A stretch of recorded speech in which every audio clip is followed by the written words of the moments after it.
My name is Tim Hahn. I'm Chief Architect for IoT Security within IBM. So if you hadn't heard the news, IBM has a fairly large investment in the Internet of Things, which means quite a lot of us are working in this space. And my role is to make sure that the guys and gals working on this pay attention to security at all stages, which, as we'll get into, I think is very much about the devices and is very much about more than just the devices, which I hope you all agree with. I would also, even before I start, very much echo what the guys before me had talked about, that what we're seeing with Internet of Things devices and vulnerabilities should not be a surprise to anyone. Whenever you connect something to a network that hasn't been connected in the past and it wasn't necessarily thought through from the beginning to have that type of connectivity, you're going to find some vulnerabilities. And just like if you take a default system and try to run it and connect it to a network without changing default passwords, without setting up some security infrastructure, on any type of computer, whether it's your phone, your tablet, a PC, a server system, or anywhere else, it's going to have vulnerabilities. So it's not like this is anything new, and it's just another stage in the evolution. There are some things that are new that I'm going to try to get into here, but these are not new things, and I think some of the exploits that we saw earlier in the day point out just how not new it is. We all sort of roll our eyes and say, how could you do that? But then you think back to when you were a developer and you were pressed to put something out, and you said, oh, I got to make Friday's deadline. All right, I don't like it, but I'm going to do it anyway. And you all probably go, yeah, you probably stare at the mirror tonight and go, yeah, I probably would have done that. Not be happy about it, but you probably would have. And so that's where we're at. All right, let's see. How about this? So why is IoT different? I just got done saying why I think IoT is actually rather the same, but IoT is different. There's a lot of devices, a lot of device types, a plethora of systems.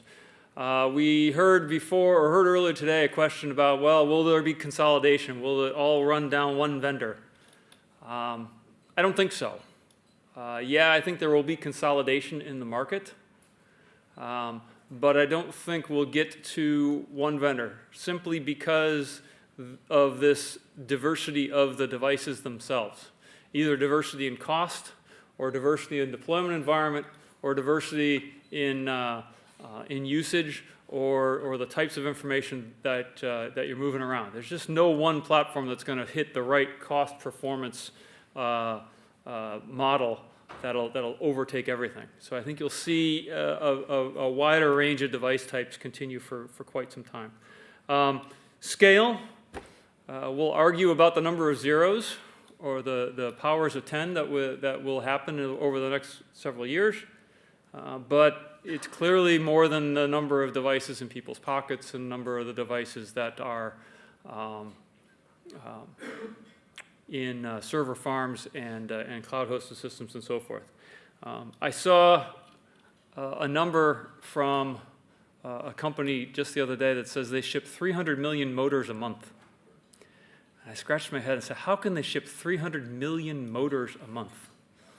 But then I started doing the math in my head, and I said, yeah, I could probably get to 300 million if you think about all the motors in the world. And if you try to think, if you instrument all of the motors in the world, that's a lot of motors.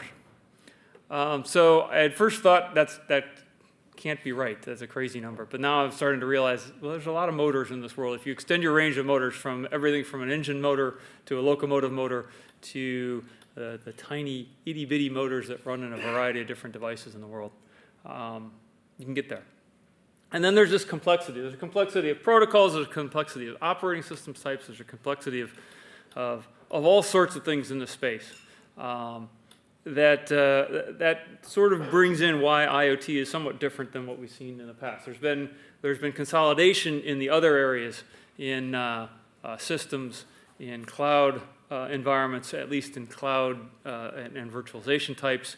There's been consolidation in sort of PC architecture, consolidation even in the areas of mobile devices. There's sort of a handful of these things that really have risen to the surface, and everybody else has sort of converged on those. In the IoT space, we're still in this divergent area. It will come together, but it won't come together to one or two. I think we'll have quite a few more than that. The security risks in the Internet of Things are far greater. I don't want to paint a horrible picture here, but far greater than just in the devices. The devices are nice, juicy things to go after because it's fun to take them apart. It's fun to use the wires to connect things. They look cool, and you can make it do funny things and cause shock and awe in the audience, and they cause great media events. But let's not forget that the rest of the environment needs to be secure as well. Even if once I get the data off the device, or I can exert a command to the device, what about all the systems around that are supporting that environment? Furthermore, the devices do move around, so there's a vulnerability by the fact that they're not necessarily in one condition. That, by the way, can also be a benefit to devices. So I've been telling people lately that the security of devices might actually come from their being, an aspect of it might actually come from their being nimble in the way they connect. So a device may protect itself in a couple of ways. It may defend something, it may defend against attack, it may hide, or it may run away. And running away might mean run to another spot from where an attack is present. So keep those things in mind. As being a device, the mobility might actually help devices out in the level of security and the way they respond to attacks. There are all the security and privacy issues of the data generated by those devices. We heard the woman talk earlier today about medical information and how privacy aspects need to be applied in there. There will be privacy concerns not just with medical information, but as we understood, location information is important. Consumption information might come into play as well. And one of the things I've noticed lately is there's a secondary effect of information by itself not being considered personally identifiable, but because of the repeated patterns by which that information now exhibits, something becomes effectively personally identifiable because the inference you can make from it is good enough to say it was me. My example of that is my individual fitness track, or my individual GPS tracks from my fitness device aren't necessarily personally identifiable. But if you take enough of them together, you'll realize what my address is. And so you can infer information about who I am or what I am from information that didn't have any personally identifiable marks in it, which is something we didn't have in the past, but because of all this additional information being gathered, we now have to deal with. And I think that the HIPAA regulations and other regulations on personally identifiable information don't quite cover this aspect yet. So we as a community have to get out in front of that and realize what we need to do there.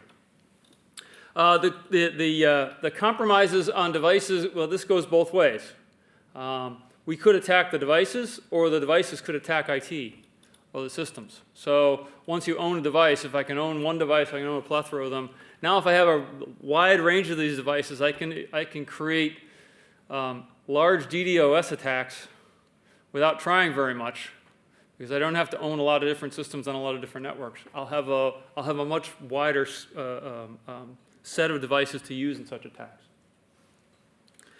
And it goes the other way as well.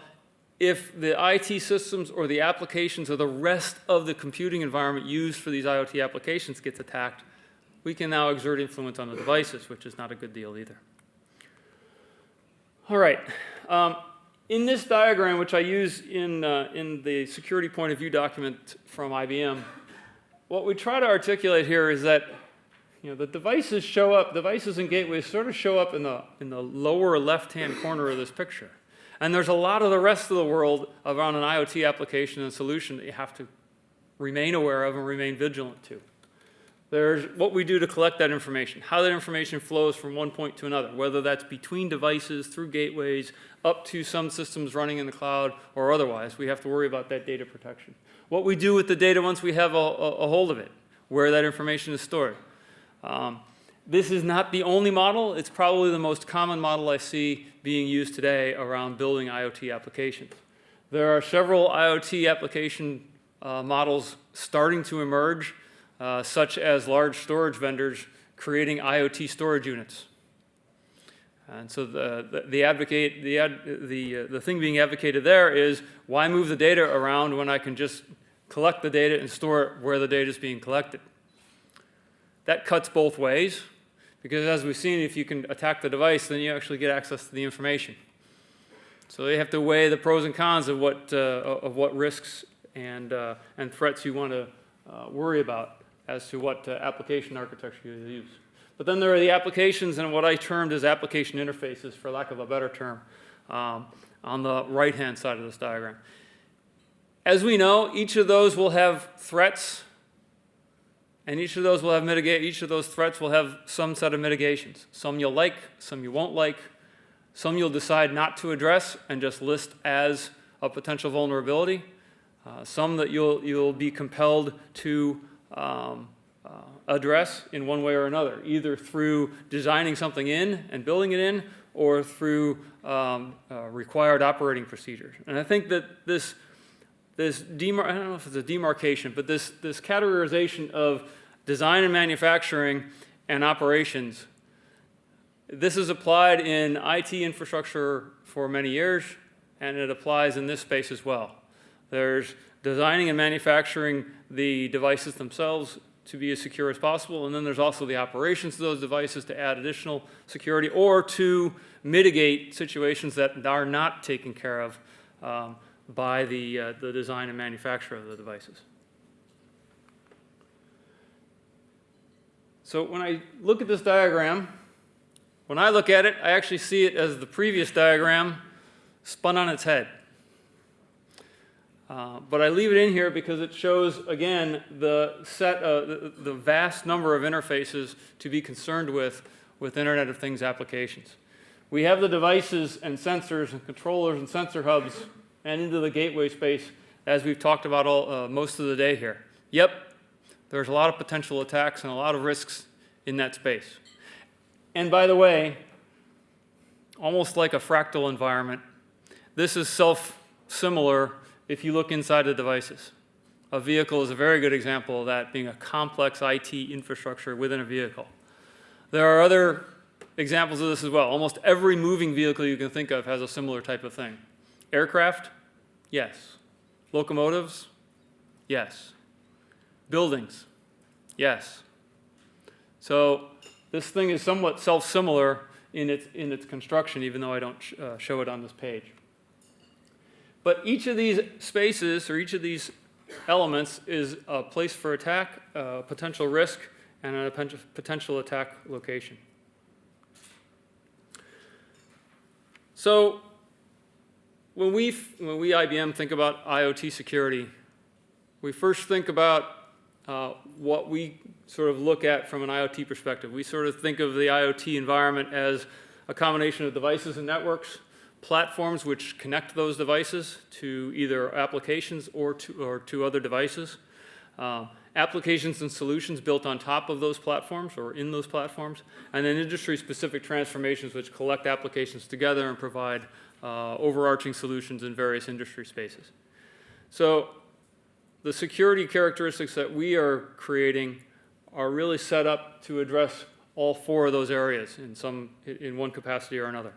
We're doing work with on-device security technology to analyze behavior within a device to point out potential vulnerabilities or potential attacks that might be occurring in devices.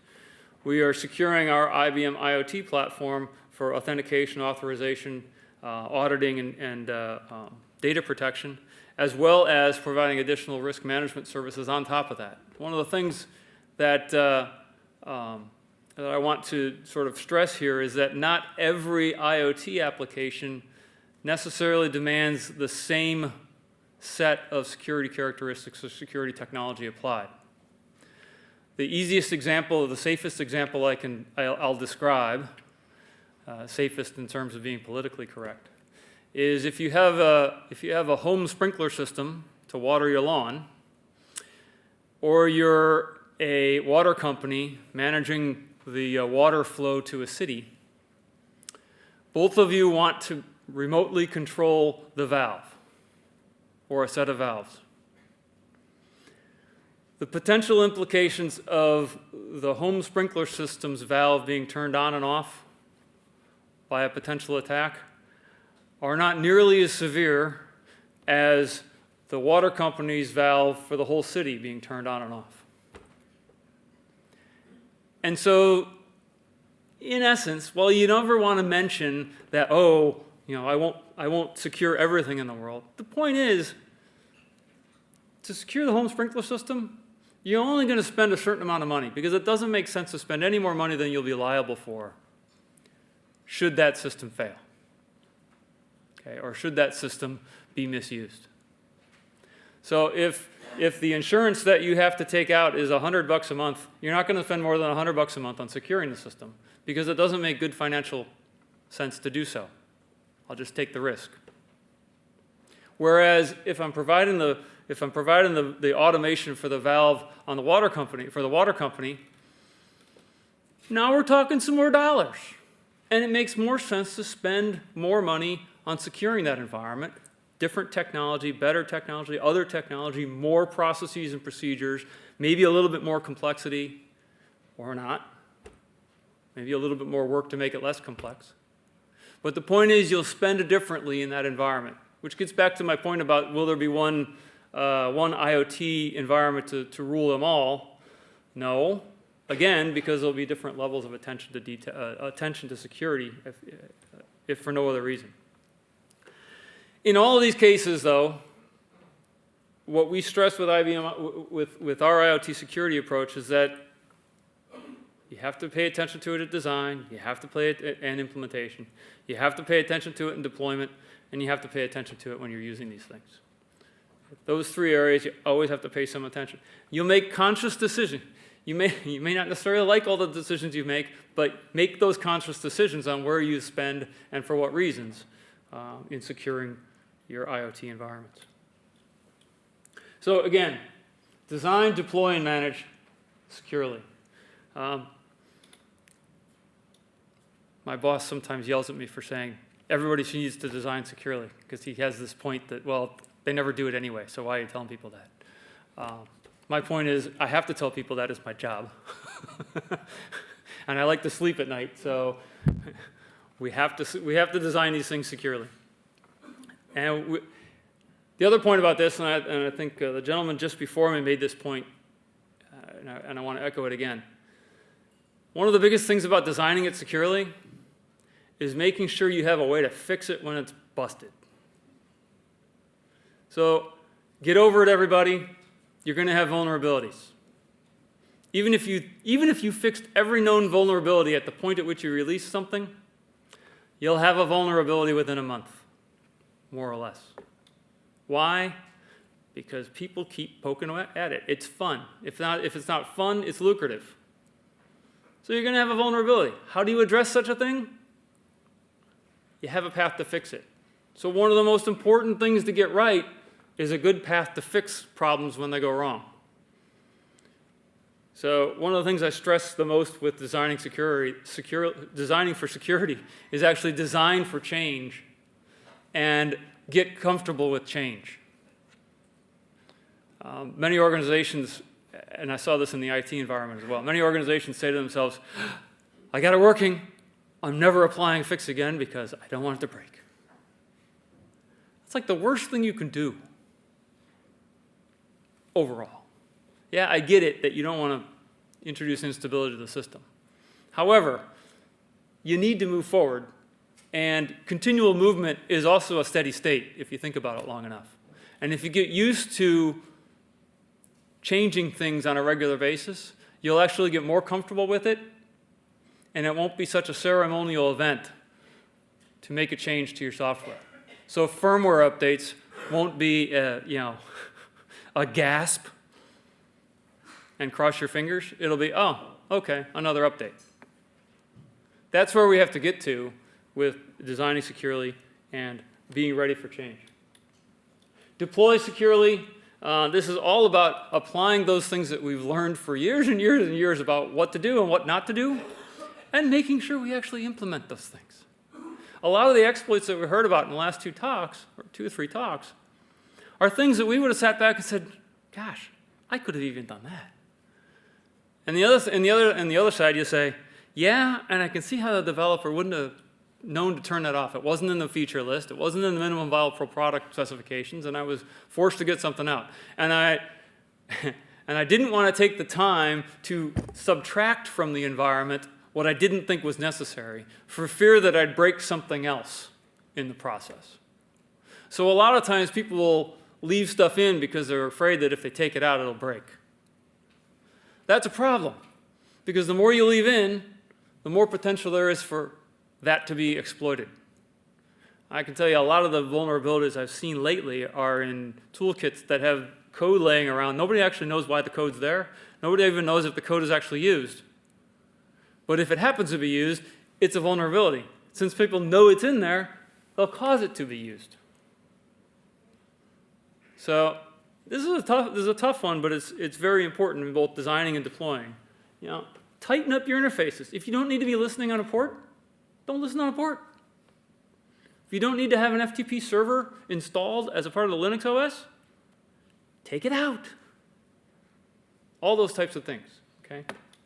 That's design and deploy. And then managing securely, again, this is all about watching what the environment is doing, watching what the systems are doing, detecting anomalies in those systems, watching the behavior of how things are going on, and also making sure that you maintain an up-to-date environment, maintain those systems, and keep those systems running. The last area I want to talk about with respect to IoT security is a little bit more on this risk-based approach to attention to security for IoT applications. I've taken a shot here around a couple of business patterns for IoT applications that I see emerging in the space. Is it the only way to categorize IoT applications? Probably not. Are there other ways you could slice and dice this? Yeah, I think so. But for these purposes, this is a pretty good way to at least start you thinking about what it means to take a risk-based approach. So one way I see IoT being used is sort of within an enterprise. An organization might want to automate their manufacturing facility, and then they want to say, well, not only do I want the instrumentation being known at the manufacturing facility, but I want to know it at the home office so I can optimize things going on around my whole company. It's information, they drop a bunch of sensors around, they instrument everything, they put up a bunch of graphs for the CEO to see on how their manufacturing flows are working. Everybody's happy. The information is all within the enterprise, though.